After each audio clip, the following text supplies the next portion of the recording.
Hello, hello, hello. I am making a video for you and I'm wearing my Trump t-shirt.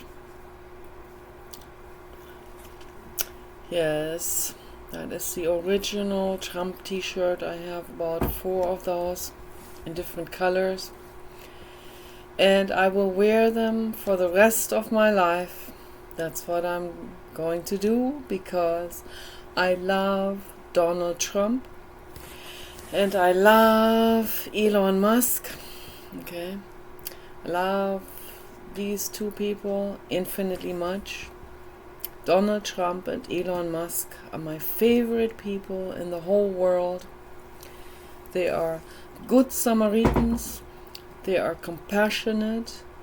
They do the very best they possibly can to make the world a better place. And people should be grateful to them. They really should be grateful to them. But they are not. It seems that, I don't know most people, but it seems like an awful high percentage. I don't know, 50% or like worldwide, probably maybe more than 50%. I don't know. It's hard to tell. But somewhere in that range, like 50%, that's like half of the human species that will turn against extremely, infinitely kind people who want to make the world better for them, for everyone. But they turn against them because they heard on the news slander against the good Samaritans and they believe it. Same with Friedrich Nietzsche. Friedrich Nietzsche, who has been slandered posthum. It's like, oh, these people, they were still afraid of Friedrich Nietzsche after he died? That gives you some food for thought here. So same with Adolf, of course, people seem to be slandering Adolf now for the rest of history into the future indefinitely. So Adolf Hitler is dead, man. He is not a threat to you anymore. So now Adolf Hitler did a lot of dangerous, terrible things, right? Obviously, he did. He wanted to make the world better, but he did a lot of made a lot of mistakes. Did a lot of dangerous stuff. He went against an entire race of humans. That's a real psychotic, dangerous thing to do. So that will always backfire. That will never work, of course. He can say, this or this person has wronged him, and maybe there is something to the statistics, but he doesn't have any right to put this into the hate against an entire race, against any entire demographic. Okay, so he doesn't have the right to do this, but he didn't know better at that time. During his time, the whole planet of humans were like that. Okay, that was the sign of their times. It's not just like this one horrible individual who happened to be race prejudice, racist, and going against an entire demographic or nation. No, the whole planet of humans was doing the same thing. Oh, you better believe it. Okay. But, the other ones, they always like to pick one out to use as their garbage can so that they can just dump all of their own issues and shit onto that one person. That's what happened, obviously, because that's what they did, and that's what they got away with. And Adolf Hitler wanted to make the world a better place. This is a fact. Okay. So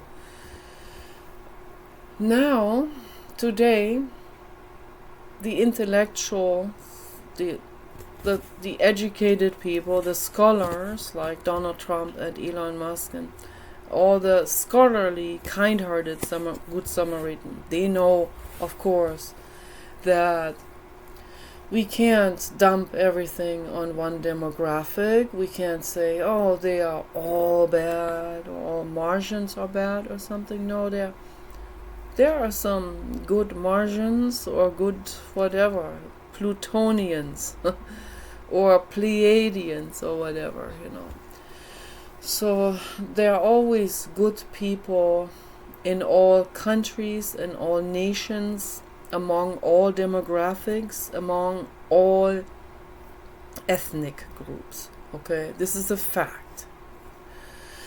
And there are bad people among all of them.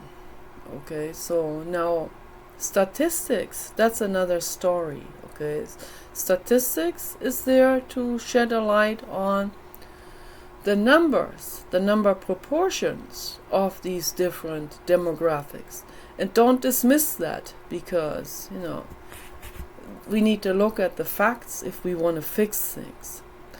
And a statistical evaluation hasn't been a judge hammer from the sky perspective. No way. A statistical evaluation is there to give us an insight into what's happening. Let me maybe use an example. We'll use Germany. Okay, I'm from Germany. The Germans always like to take the beating, because nobody is gonna get upset if the Germans take the beating, and not even the Germans get upset about it. They like to do that, some kind of collective remorse or something. Yeah. And, it's politically correct and woke. No, I am not woke, okay? I really am not. But, I don't mind making a clown of myself. Here I'm German, yes, we Germans, we tend to be naive, growing up. And that's looked down on. If we have this, in Germany we have an old saying, when someone is naive, they're called blue-eyed, So the blue-eyed person is the naive, the naive child person who is nice and who thinks that everyone is the same, and they all go into a dangerous neighborhood because they think all people are good, and then they get killed. Okay, so the Germans they always call that blue-eyed, when someone is too naive. So they kind of make fun of themselves in a way. A lot of Germans have blue eyes. My grandfather had extremely light blue eyes. I don't. I have brown eyes, fairly dark brown eyes with dark green in my iris, in both of my irises. So like patched, mixed colors in my irises. And there's nothing wrong with it. A lot of Germans have brown eyes. I would say the majority of Germans have brown eyes and brown hair. Okay, so people in LA would ask me, a police officer asked me on the phone. I was reporting something on a dog, and I was really concerned. And the police officer, he didn't care. He did not care what I was reporting. You're from Germany? Ah, do you have blue eyes and blonde hair? I'm like, no, I don't. And then he wasn't interested in talking to me anymore, and he hung up. It's like, whoa. A police officer or dispatch or whatever, not doing their job at all. Yeah. So yeah, they always have this idea of Germans having blonde hair and blue eyes. No, it's not the truth. My hair is not blonde, my hair is dark brown, and now it's light blue because it's gray, that's why. And the color now is bleached. This is the effect of bleaching light blue gray hair. And I like it, it looks good. Well, it's not my natural hair color. So, but what, it doesn't matter. So my natural hair color is my eyebrows. I even try to bleach those, but, and my eyelashes, so they're dark brown. So, but it doesn't matter. It really doesn't matter. We need to love who we are, exactly who we are by nature. So you could say, yeah, then why do you color your hair if you want to? That goes against your own philosophy. No, it's because I don't like gray hair. It's just, I don't like the way it looks. So, and it's easy, and it's also healthy to spray the hair every day with hydrogen peroxide solution. So that's very good, actually. It's good for the scalp also.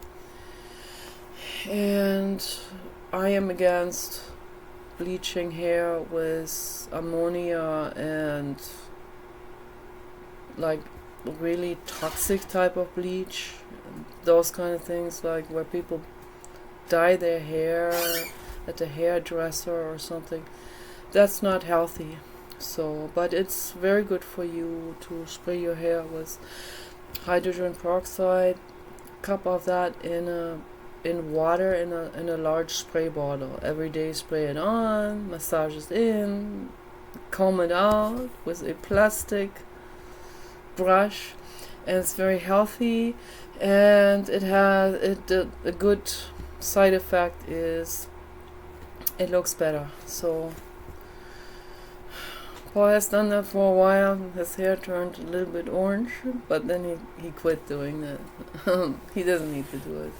I think it looks better on women, so, but whatever, So, no, today people know better to not go against an entire nation or demographic. At least the scholars know better. The intellectual scholars, they know better today, okay? We've come quite far in history as a collective on Earth, the entire human species in all countries, all the intellectual scholars, wherever they are located, they know better today. They learn from history.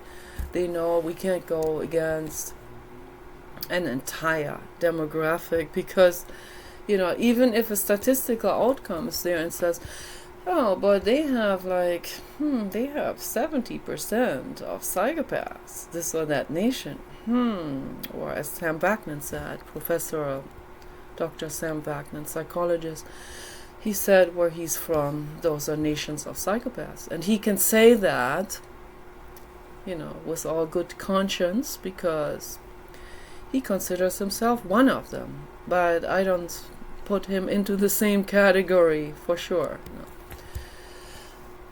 No, because I don't know what he's done in the past. He has been in prison in England. I don't know if he's talked about that, what he has done, but he said he has been involved with criminal activities. And I hope he hasn't murdered anyone, but even if he has, so Sam Vaknin is willing to look in the mirror. Sam Vaknin is willing to look into his own mind.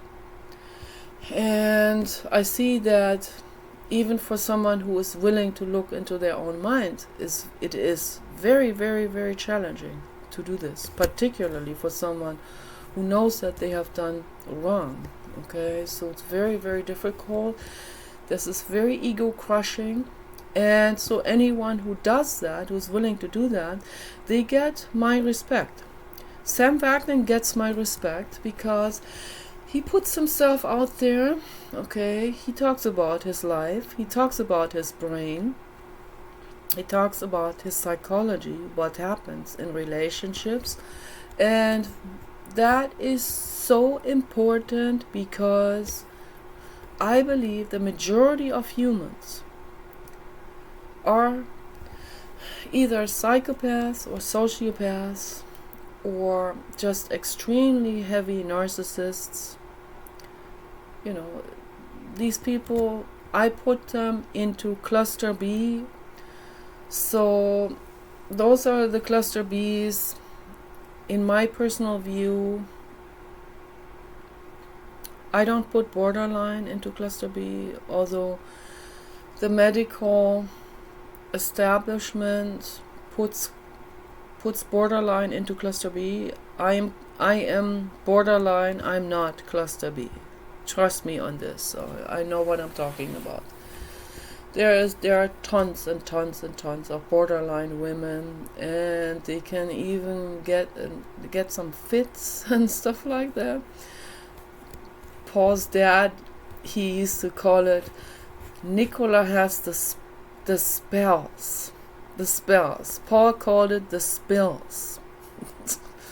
Because he has dyslexia. He doesn't know how to pronounce it. Because he had middle ear infection at age 2, and now that's because he doesn't hear the words correctly and learned them incorrectly. But his dad called it the spells, so obviously those are the fits that I get sometimes. I can get anger fits. I'm not gonna hurt anyone, even in those anger fits. I can get very angry. Sometimes it gets bad where it kind of itches in my fist,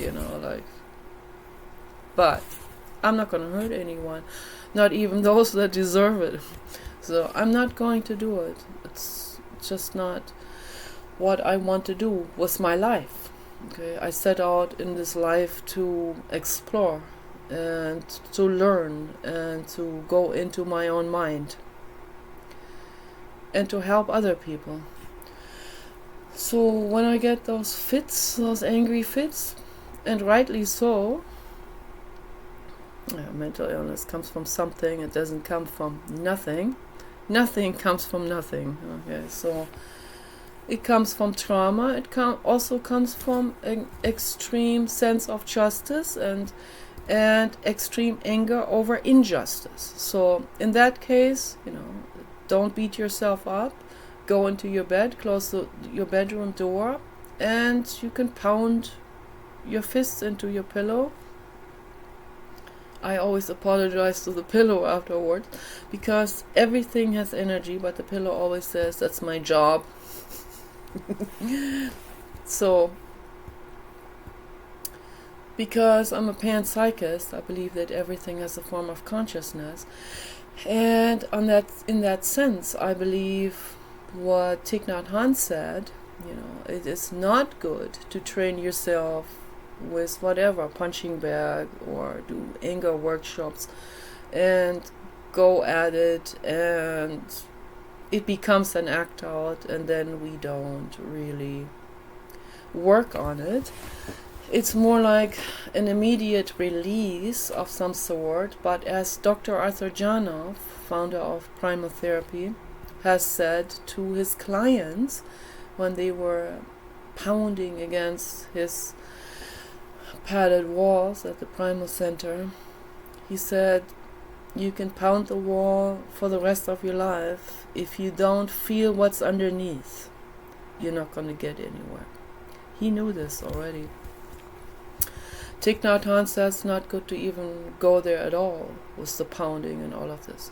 This should always be only like a last-ditch resort for an anger overload situation. You go into your room, you close the door, you pound your mattress or your pillow, and make sure, really make sure to go underneath that anger as well. And that's the total introspection.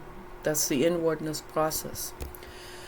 First of all, I know I'm angry. Okay, that's already introspection. A lot of people are not even willing to go to that point.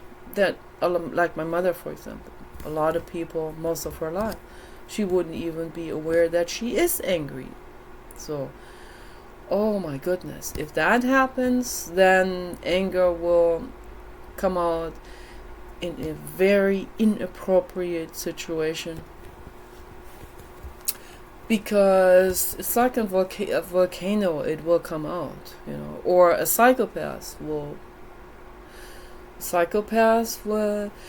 suppress the anger, because admitting anger feels vulnerable to the ego. So psychopath acts like he's laughing, having a chill time when he's cooking on the inside.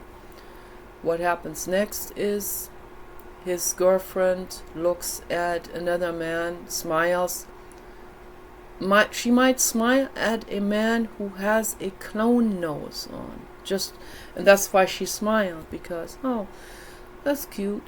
He has a clown nose on. I'm just having sympathetic feelings, okay, so for this stranger.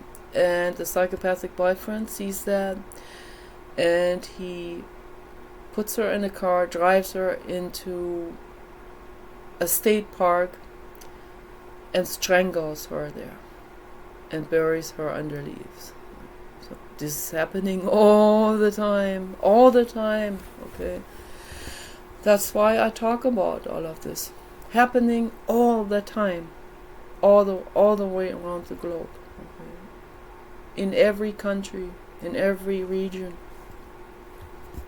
This stuff is happening because the psychopaths, obviously, the brain formations are also very different.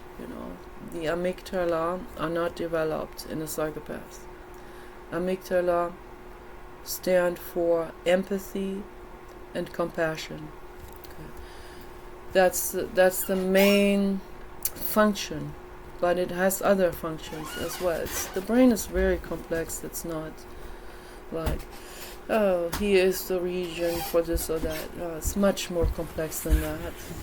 I'm not showing you. So, but the amygdala are very, very extremely large in my brain, and also and in Sandy's brain, and in a lot of people's brains who have Asperger's, in all the animal rights people's brains, okay, people with normal IQ, okay, who have high compassion, like Sandy and myself, high IQ, okay, we have high IQ. So, and then it's also very highly evolved in people who have developmental disabilities, like Williams syndrome. Okay. So this is very interesting. People with Williams syndrome who have an average IQ, I think around 60, somewhere, which is retarded level. 60 maybe can go up to 70. It ranges, different ranges, but somewhere around that. Between 60 and 70, I would say. So there may be exceptions also, but in Williams syndrome, people are not very cognitively developed, but they have huge amygdala and huge compassion, and the result of that is they get taken advantage of by sociopaths, by greedy people. It's really infinitely sad. Those are perpetual children, people with Williams syndrome. It's very infinitely sad. Makes me sad, brings my mother instinct out. I want to help them, I want to protect them. But I saw in crime reports that aunts and mothers have tried their best to protect their Williams nieces and daughters and sons. And Williams people will even go against what the so-called caregivers say. Like when the caregiver says, don't hang out with those drug addicts. They're not gonna be good for you. They're gonna cause you problems. They're gonna take your money. In a lot of those cases, the drug addicts or criminals, they wouldn't only take those people's money, they would also kill him or mutilate them and butcher them up. So happens all the time. Okay, it's infinitely sad. Would be interesting to find out what the size of amygdala were in Adolf Hitler's brain. I'm going to say something extremely challenging here and very, very unpopular and very politically incorrect. But it's correct on my own word. Okay. I believe that Adolf Hitler's brain had very large amygdala. Okay. So he loved animals, he loved children, he loved women. He was very protective of all of them. He wanted to make the world better. He wanted to make the world predator free. Right there. So, but we have been indoctrinated and brainwashed against Adolf Hitler, against Friedrich Nietzsche, who had nothing to do with Adolf Hitler. He was before Adolf Hitler, and he was against what Adolf Hitler established, the socialist Nazi party or whatever. Friedrich Nietzsche was against political parties. Friedrich Nietzsche was against any kind of dictatorship of any sort, any kind of ideology, any kind of religion. He wanted us to go beyond all of that. But the public, later on, his sister had falsified his unfinished books and stuff like this, which is criminal. Okay? I mean, that's really when the person can't even defend himself anymore. So after his death, well, that's pretty bad. But yeah, that's why I have read some of his books, several of his books. Okay, there's not a speck of Nazism in it. Okay, it goes against all of this ideologies in general. He was very much for Gautama Buddha, which is very interesting. That came out towards the end of his life. And his so-called mad letters that he has written in his delirium of syphilis towards the end of his life. Those letters are not that mad after all. They were just very much in sync with his own philosophy that just took its natural course. Okay, the philosophy of shredding, the last shred of ego, of self-idea. Okay. He said you have to burn yourself and arise back out of your own ashes, as the phoenix arises out of its own ashes. What he means by this is shredding your sense of self, the idea of self, the idea of self-importance, the idea of me, myself, and I. Me, my diploma on the wall, which I don't have. I have only artwork. I have only alien spaceships and nothing else on the wall. Okay. And they are not a diploma. They are child play. They are inwardness, meditation. They are shredding of self. Okay. They are shredding of self-idea. They are they're clowning around, and they are lions and clowns and children and lions and self-empowerment and standing up for truth and justice. That's what this is all about. Particularly standing up for infinity and love and compassion, and that we're all equally precious, all of us. Philip Jones too, he doesn't even know. He goes through a lot of lengths to destroy someone he finds interesting because his ego had taken a beating. incidentally, I have to add to this, not even voluntarily, by any so-called Philip Jones proclaimed predator out there.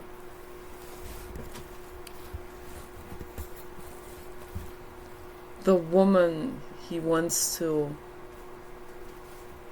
humiliate, he views as a predator. The incel community views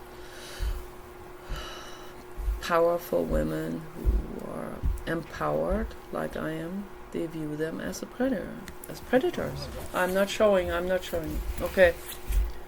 Lock the door. I don't want a male predator to come in here. No, we don't need this. Who views me as his predator, his mind predator or something. I am the predator of your ego. I am the predator of your idea of self. Me, myself, and I. I'm the predator of that. Sorry about that. Okay, so I beat that shit up. So with words. And Friedrich Nietzsche did too. Burn that shit, Friedrich Nietzsche said, and come out the other end of the tunnel as the phoenix out of your own ego ashes and ego tunnel, dissolution funnel. Okay. Thomas Metzinger calls it the ego tunnel. I call it the ego dissolution funnel because we have to funnel our way in there. It's challenging, but we have to do that introspection, okay, in that long tunnel of ego shredding, and at the end of that cave, there's light. When you come out at the end of that cave, and you see a huge green meadow with daisies and dandelions and tulips and juniper trees and all kinds of good stuff, and roses and violets, and they're not violent, the violets, they're just being violet in color, okay, and they smell good. Little belly flowers and cows that are happy. Yeah, it's a rose garden that I promised to you. If you're willing to go through that ego dissolution funnel and come out the other end. Okay, but it takes introspection. Philip Jones, whoever you guys are, Danny, Zane, whoever these narcissistic men are out there in the world, all the Dannys, all the Philip Joneses, all the Zanes in the world, all the insanes in the world, all the incel insanes in the world. Okay, so that's your only chance that you have. Introspection into your own mind. Go through it. Jonathan Mese calls it the Valley of Ridicule. People have different names for it. Jonathan Mese, great artist from Germany. He said, people asked him, give a lecture on how you became an artist. He said he had to go through the Valley of Ridicule. Okay. He had to go through a clown phase. He's still in it because he is that. He's a God level soul. It takes a God level soul often. Unfortunately, it takes a God level soul with gazillions of lifetimes past him, okay, in many different variations, genders, animals, you name it, experiences, being tortured, this and that, and coming out the other end. Oh. looking at it from the Orion Nebula. Oh, I see.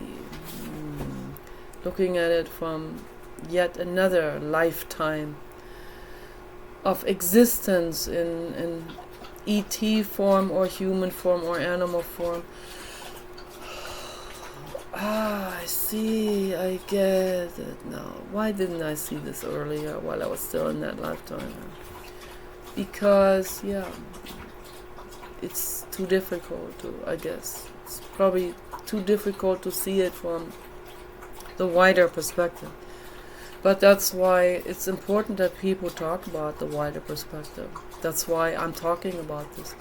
Because if we don't even talk about it, then how can we learn at all, right? I mean, we have nothing to lose and everything to gain if we talk about it. If I can help someone to realize, oh, you're like whatever your age is, 30. If you continue on that path of luring women into your pimp service, into your human trafficking ring, if you continue on that path, first of all, your lifetime is not going to, it's not going to proceed in a very positive way for you. I'm just letting you know, for you personally. Okay. So, but not only that, you're going to accumulate karmic debts that is very, very severe for not just this lifetime, but what comes afterwards. Not hell. Hell is only here on earth. What comes afterwards, you could become a ghost for what? That's not a pleasant state to be in. Trust me on this. Okay, so I feel for all of them. And I say to all of them, the only thing there is at all for you in this or any state, physical, beyond physical, whatever state, whatever energy form, bundle, wherever you are hiding behind a comet at the Draconian Nebula. It doesn't matter where you are, on planet Venus, hiding there behind some gases. You still have to go into your own mind. You have no other choice. You can't act it out on other people. You can't. Okay. If you do, you accumulate massive amount of karma. And this is a message for all Freemasons. Don't go that path. Okay. Giving you the truth here. Don't go that route of using the occult for your own selfish, self-centered purposes, or your revenge or whatever. Don't do it. You accumulate massive karma onto yourself. And you will come back as a woman. You will come back being objectified, Danny. And you will be objectified. Trust me on this one. Okay. So, and you will be humiliated, and it will feel like fire in your brain. Don't go that route. Don't do it. But it's not just, now you don't do it because you don't want to see the consequences. Don't do it out of caring for the other. But you're not there mentally. You're not feeling the other. You are a burning man running through a barn that's lit on fire, trying to get out the other end through a small barn door. And you trample on other people that are also trying to get out of that burning building. That is the analogy for the narcissist, for the sociopath, and for the psychopath. I understand this very, very clearly. Paul does not understand it. It doesn't matter if Paul understands that or not. Paul is where he is. Okay, he can't change that. Paul is very hard-headed, very knuckle-headed, and very set in his ways. I'm not going to change him. I'm not going to get him to understand any of this. So I let it go. I'm not going to argue with him anymore. It has no sense. He'll get real mad if I argue with him. So I'm not interested in a heated debate with him. I know for sure that you suffer, Danny, Philip Jones, Zane, Scotty, Ismo, whatever your names are, okay, you suffer. You cannot see the woman. Okay? You can only see me, myself, and I. Because you are a burning man trying to escape through a back door of a burning building. That's what's happening in your brain. Your ego is on fire. You have narcissistically injured incidentally by someone like me who is empowered. Okay. Someone like me who is not willing to surrender to your pimp service and let myself be shackled up and suck your and lick your and whatever, and suck up to your total shit. Okay, so because I'm not willing to do that, I become incidentally your narcissistic injury predator. Okay, so I'm the predator to your ego and your narcissism. So, and you don't take lightly to this. So if I say, no, I'm not going to take the van and go out there like a donkey on the ice, right? Go out there into Corpus Christi all by myself, without a dog even. And then I meet you, and then you can do anything you want with me. You can kill me, you can do whatever, I mean, if there's a market for old trailer mamas, you will exploit that. Yes, you will. Of course you would. And so if I say no to that, I'm evil in your mind. I'm your evil Nazi Adolf Hitler dictator, predator, who's coming after you, who caused you terrible injury to your idea of self. And if I then make videos and talk about this, about the truth, that's just so incredibly unbearable to you, Philip Jones. You cannot. You have to come at me on Twitter with subliminal flash messages. Die hard.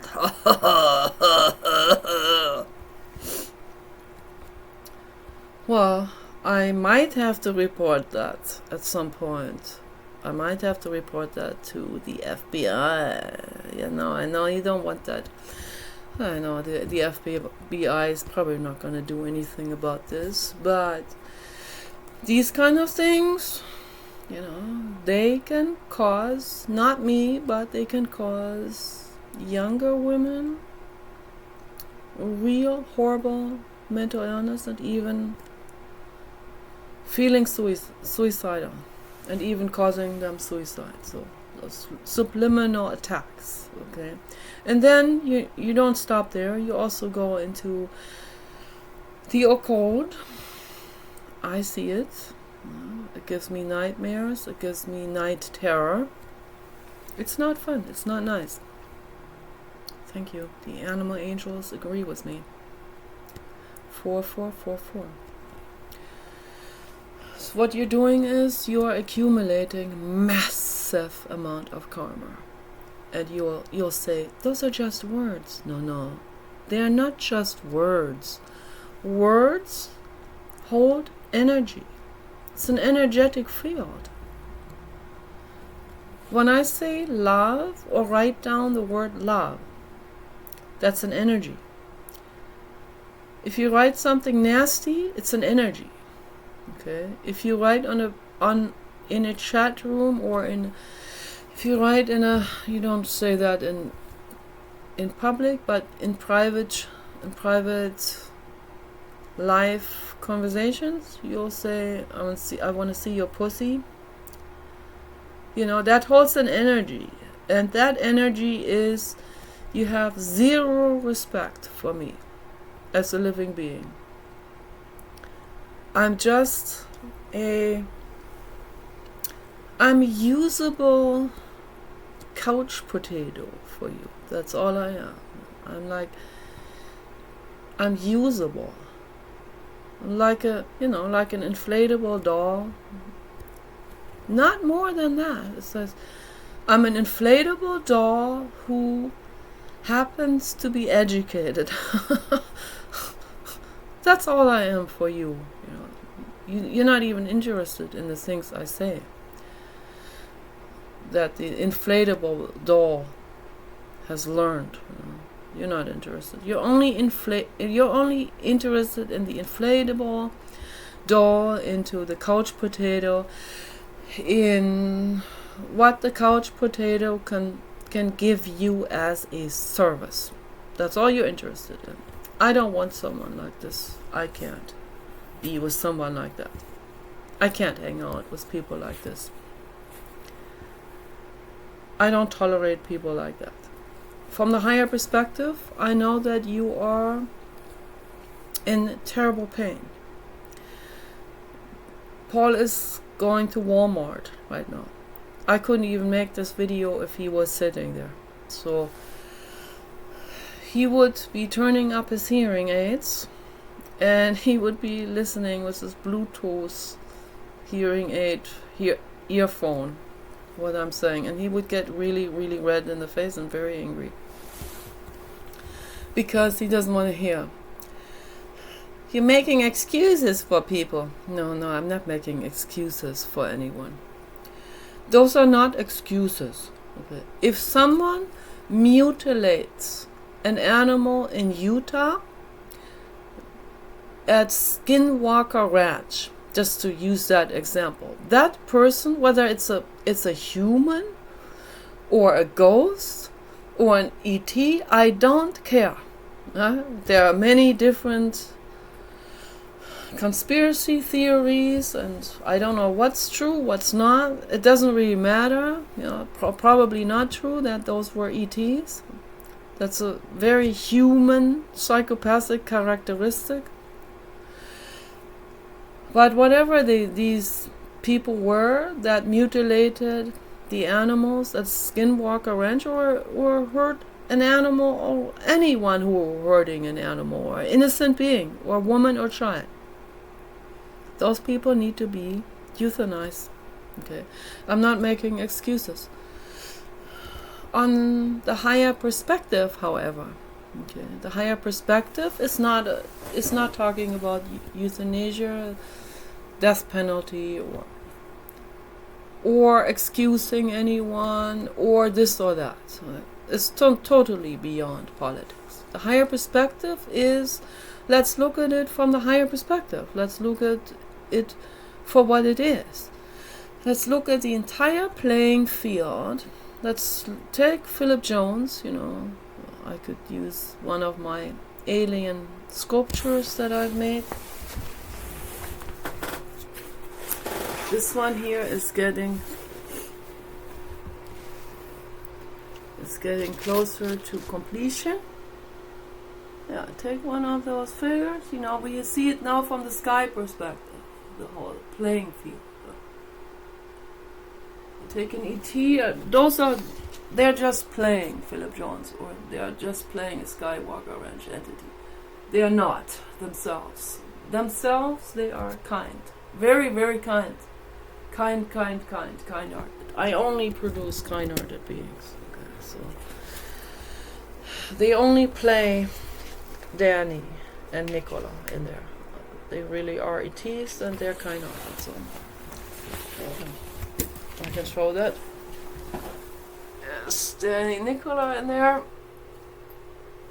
Played by ETs.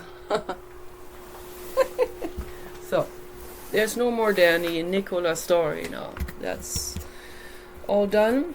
I don't accept, I don't tolerate coldness, cold behavior. I'm a highly sensitive person. I don't deserve to be treated cold. Ice cold. I don't deserve to be objectified. I don't deserve to be humiliated permanently, perpetually, in chat rooms or wherever that is. I don't deserve death threats. I'm a kind, good-hearted Samaritan. Okay, you should have gratitude for me being here, making an effort in making the world a better place. So, no, I'm not going to be with a Muslim man. I'm not going to be with a psychopath, whatever their worldview is.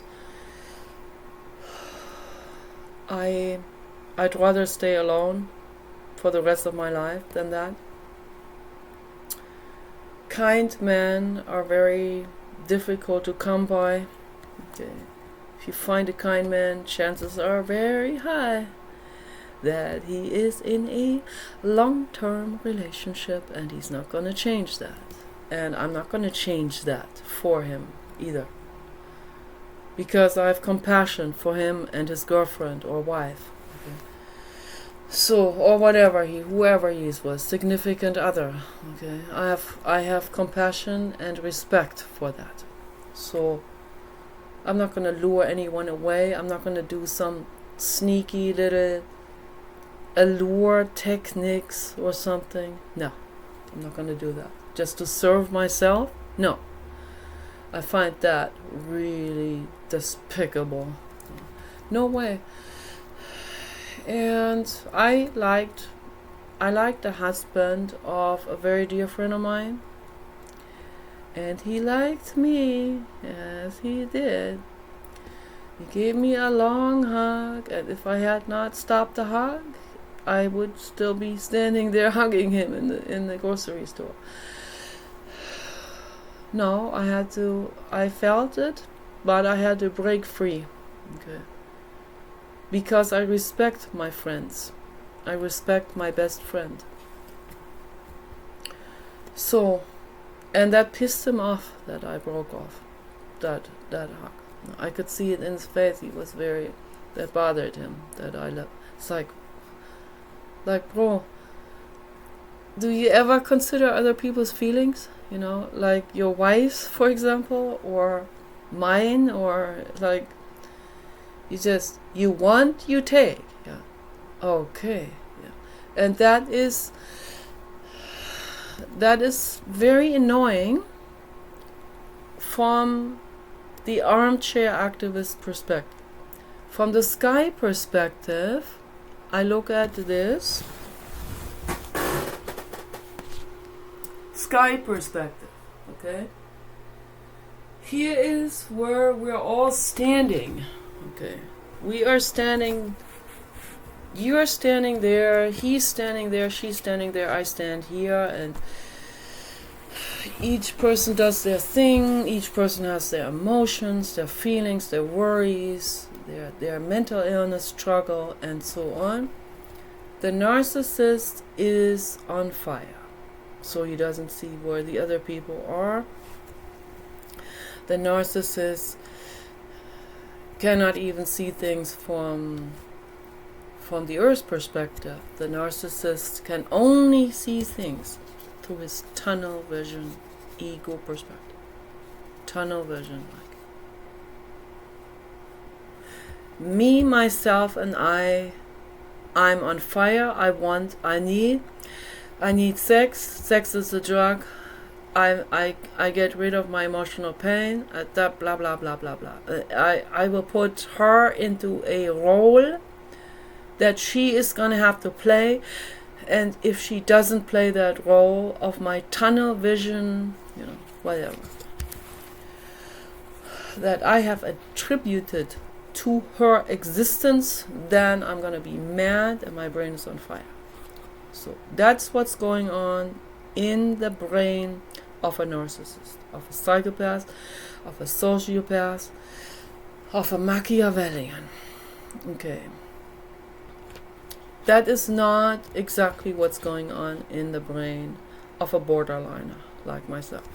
The borderliner, and most of them are women, okay.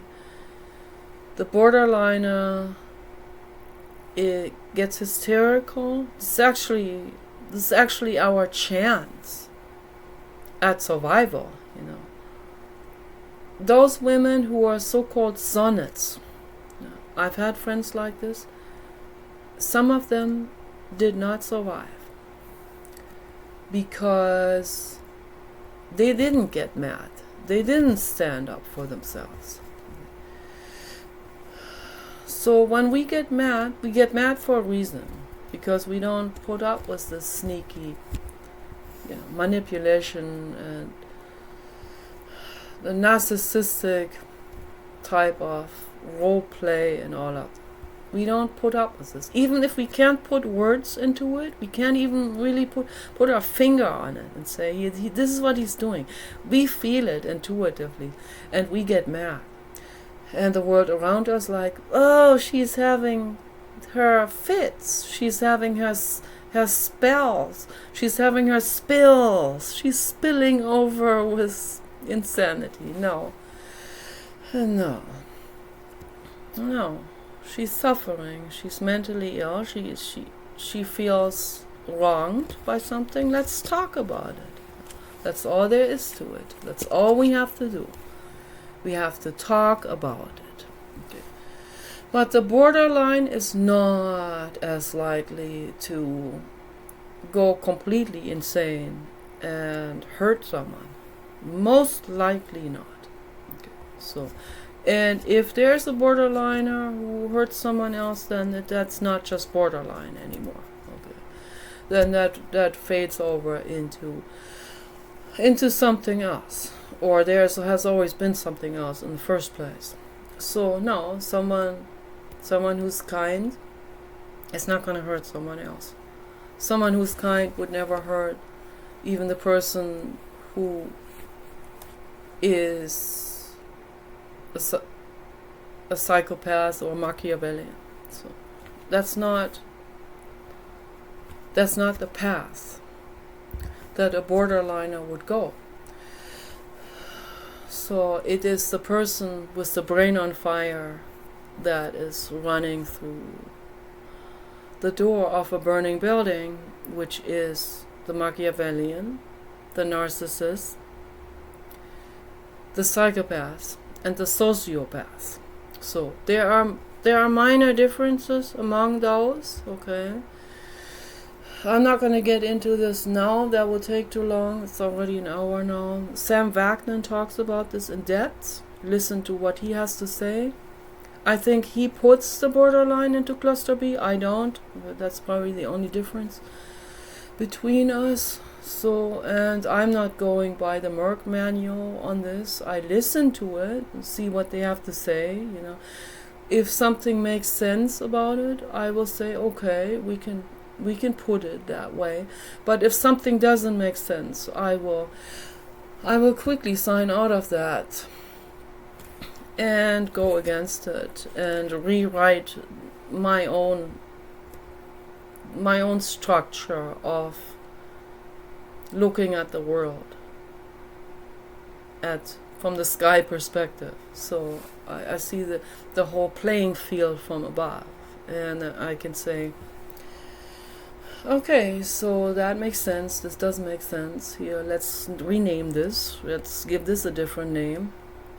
And I don't care what other people think or say. So, And I will share that with the world. And what people make out of that, that's their own business. What universities make out of that is their own business. I'm just sharing with you what I know to be true. So anyway, peace out.